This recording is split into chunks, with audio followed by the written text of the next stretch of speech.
Welcome back to the Larson Show. I'll tell you what, I read Ann Coulter's columns all the time. Her books are great as well. But I think there are times when she hits one out of the park, although I wondered as I was reading it whether or not there are going to be Americans who say, I don't get it. But I get it.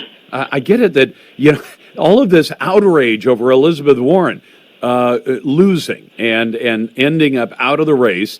And as you point out, most of the Democrat Party is women, 60%, and they are liberal women to boot. And they said, we don't want her as a candidate. And what do they not understand about that? And why doesn't she get a participation trophy just because she ran? Welcome back, Ann. Thank you. Good to be here. Oh, my gosh, the gnashing of teeth in the media. Their candidates, the media's candidates, were definitely Pete Buttigieg and Lizzie Warren, with, I think, Lizzie Warren slightly favored, certainly at the New York Times and MSNBC. And they have no contact with ordinary people. They're running profiles in grief. And that crazy editorial I was describing, her op-ed, by a Sarah Smarsh, who cites as proof that all women, it has damaged the female psyche in America, cites as proof a dream she had, a novel she read, an argument between her father and her grandmother, and her bald assertion that Elizabeth Warren wiped the floor in that Las Vegas debate, as I point out. But liberals aren't big on numbers and statistics and facts. They're really much more into the personal narrative, where they get to tell you about their dreams and what books they're reading. Interestingly, Michael Bloomberg on Super Tuesday slaughtered Elizabeth Warren among both African American and Hispanic voters. So maybe that thrashing she gave Michael Bloomberg at the Las Vegas debate was not really the unadulterated success that Sarah Smarsh thought it was. The everybody gets a trophy. It's surprisingly solipsistic. I mean, that is the way all liberals write. It's always about them. As I say, they ought to start their op-eds. Dear Diary, I checked my Nexus. I must be on the blink because I can't find the New York Times op-eds weeping and moaning when Sarah Palin lost. Michelle Bachmann dropped out. Carly Fiorina dropped out. No, only Elizabeth Warren, her run for president, that was for all women. Well, because when they say, so-and-so won the debate, I do the same thing. I'll say, well, I think so-and-so did very well. But I understand I think. It's my opinion. But if the point, and you know that a million years ago, my debate partner and I, we debated all the way through high school in competition. And we would routinely walk out of a round of debate and say, wow, we wiped the floor with those guys. And then we'd lose the round. The judges would decide. The point isn't to convince yourself or your favorite friends that you've done a good job. The point is to convince the judges, and in this case, the judges are the American people. So if you sit there and say, actually, in this particular case, the judges were mostly Democratic women and mostly Democratic African Americans. Super Tuesday, what carried Biden over the top? It was black voters. So I think MSNBC, the New York Times, and Sarah Smarsh, I guess, better take their argument up with black Americans. Well, look, the media is very quick to say, so-and-so is tone deaf. Donald Trump is tone deaf, Ann Coulter's tone deaf.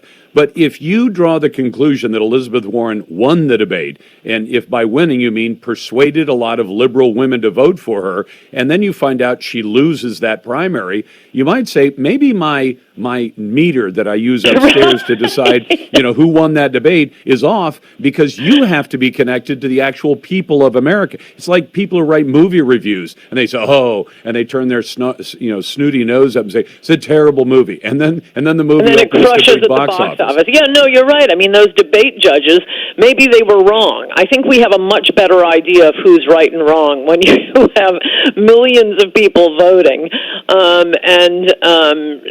Elizabeth Warren came in third in her own state. That almost never happens. I would say she was pretty thoroughly rejected. And again, Michael Bloomberg got more of the black and Hispanic vote than Elizabeth Warren. So I think the encomiums to her fabulous debate performance when she stuck it to Bloomberg may have been premature.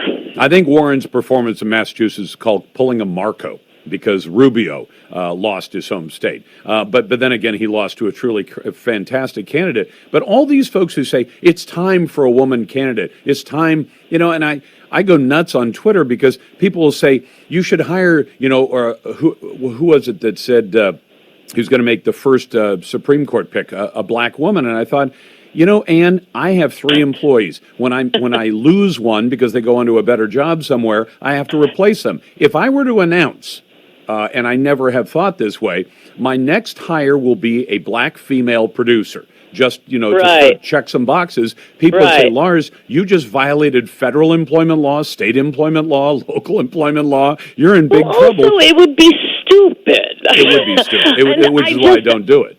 I don't understand this. I'm not terribly surprised that there hasn't been a female president yet for many reasons, but among them,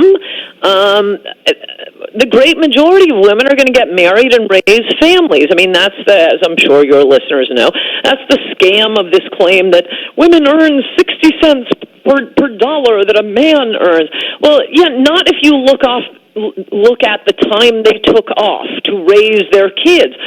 I think that's lovely. I think it sounds like a terrific life, but it's not. We're not comparing apples to apples here. And beyond that, I've asked some of my female friends, because I met some, not stupid women who seem to really, I really love a female president. I'm not sure if they were saying that just as the clause before they said, but not Hillary Clinton, or if they really meant it. Because I remember being struck and thinking, I can't imagine caring about that.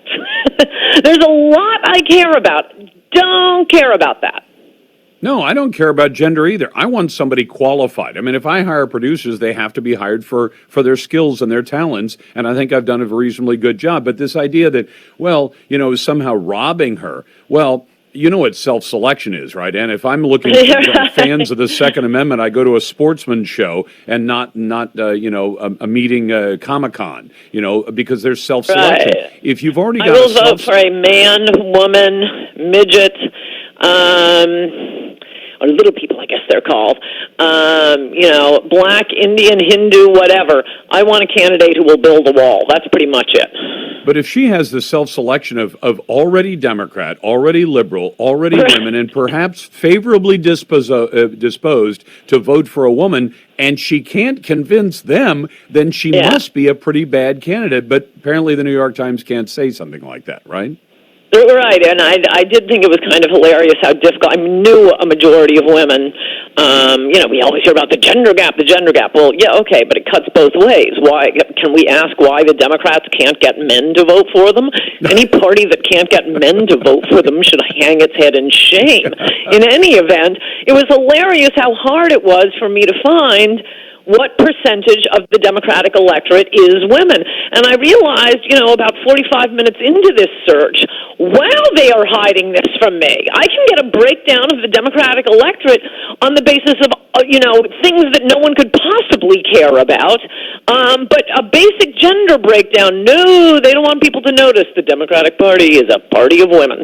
She writes great books, most recently, Resistance is Futile, How the Trump-Hating Left Has Lost Its Collective Mind, and, of course, In Trump We Trust, and she writes a darn good column. Ann, thanks so very much. And by the way, Ann, just so you know, I don't read your columns because you're female. I read your columns because they're very good. Glad to know it. Take care now. That's Ann Coulter with us. Glad to have you with me.